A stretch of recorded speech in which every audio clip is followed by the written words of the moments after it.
So you decided to learn Japanese, but you do not know where to start. I am Manaar. I have learned Japanese for almost a year now, and I will show you what I wish someone showed me when I started learning Japanese. Basically, when you want to learn any language, you always have to learn three things. The first one is the script. You want to be able to read what is written down, you want to be able to pronounce the characters and know all of them. This is important because if you are not able to pronounce the characters and know which ones there are, then you aren't able to learn the vocabulary you need. And that is actually the second and third point. You have to learn vocabulary and grammar. Every language is built on words. Of course, you need words to express what you want to express. So build both vocabulary and grammar at the same time. For Japanese, the script is a little more difficult. There are 3 of them and you have to learn every single one of them to be actually able to read Japanese. The first one is Hiragana. It's pretty much like English. A character represents a sound. For example, there is this character A. It's always A. This character is always E. And that's how it goes. A, I, U, E, O. And if you look at the next row, it is Ka, Ki, Ku, Ke, Ko. And that just continues until you reach 46 main characters. What I would recommend you to do if you want to study Hiragana is print yourself an Hiragana chart. Get yourself a chart, print it out or get a picture of it and put it next to you. Then you start writing down the first row. Just copy what you see from the chart, copy it once again and copy it once again so that you have copied it 3 times. Now put away the chart and try to do it from your memory only. On the next day you're moving on to the next row. So you start Ka, Ki, Ku, Ke, Ko from the chart, just copy what you've seen and then after you've done it 3 times, you try to do it from your memory.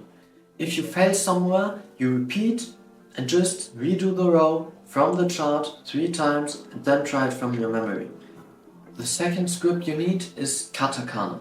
Katakana is pretty much the exact same like Hiragana, but someone decided to make Hiragana and Katakana look different.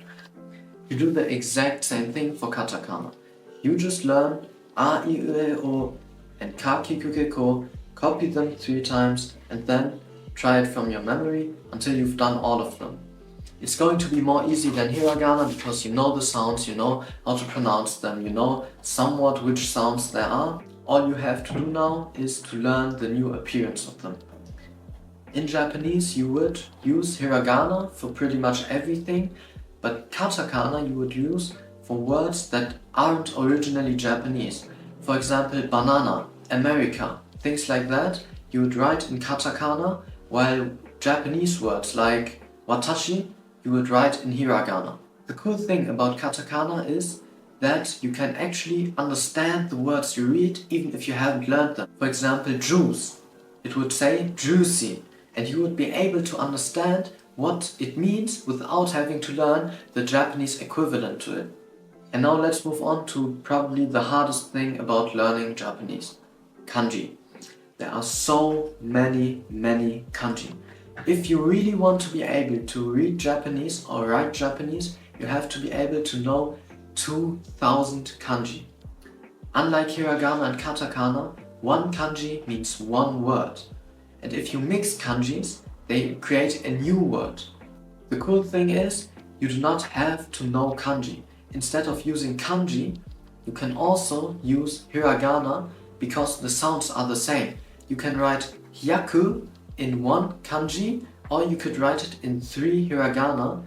Maybe you look stupid to Japanese people if you use Hiragana instead of kanji, but I mean at least you can know what you're writing and you know how to pronounce it and you don't have to learn thousands of characters.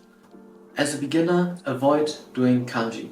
Kanji is way too hard, there are way too many and it's not going to be fun at all learning the kanji. And the good thing, as I said, is that you don't necessarily need kanji if you can read Hiragana and Katakana. So now that you've learned the script, it's time for you to learn both vocabulary and grammar. And trust me if I say this, the best way to do this is to get yourself one of these bad boys. They are genki books. It's the first one. They have a textbook and a workbook. And no, this is not sponsored in any way.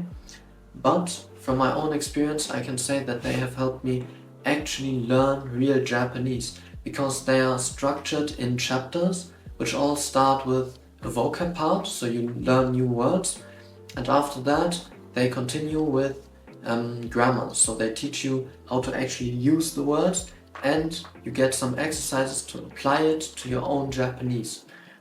If you don't want to put in a lot of money, you can definitely find pretty cheap copies, used copies on eBay, Facebook Marketplace, whatever, or alternatively you might be able to find an ebook too. Some of you might have started learning Japanese with the app called Duolingo. Duolingo basically tries to make learning a language fun, and it tries to put a gaming kind of approach to it. So you have the streak, you have your achievements, you have your medals for whatever you did. But to be honest, learning with Duolingo is not what's going to teach you any actual Japanese. You might learn some new expressions or words, but you're never going to be able to actually use and speak Japanese. Because what Duolingo essentially does is it shows you new words, tries to make you build your streak, tries to give you more advertisements, maybe even buy their premium subscription, but it doesn't teach the language Japanese.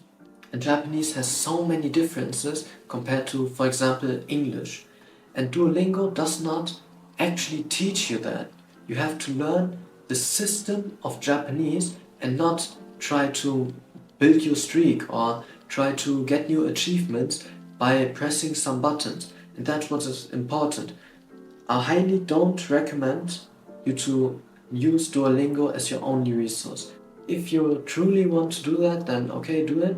But to be honest, it makes you think that learning a language has to be fun and achievements and this and that. It's not going to be fun, it might even suck, but I mean, you want to learn the language and you don't want to have 100-day streaks so that your Duolingo bird tells you congratulations. Instead of using Duolingo, what I am using is Anki. It's basically just a flashcard app, and it's not that flashy app like Duolingo with the streaks and trying to get you to use it more.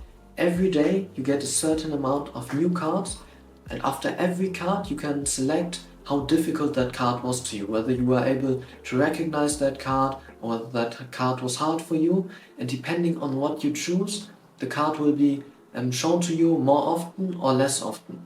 So the cards that are hard for you to learn are actually going to be shown to you more, so that you learn what is hard for you to learn.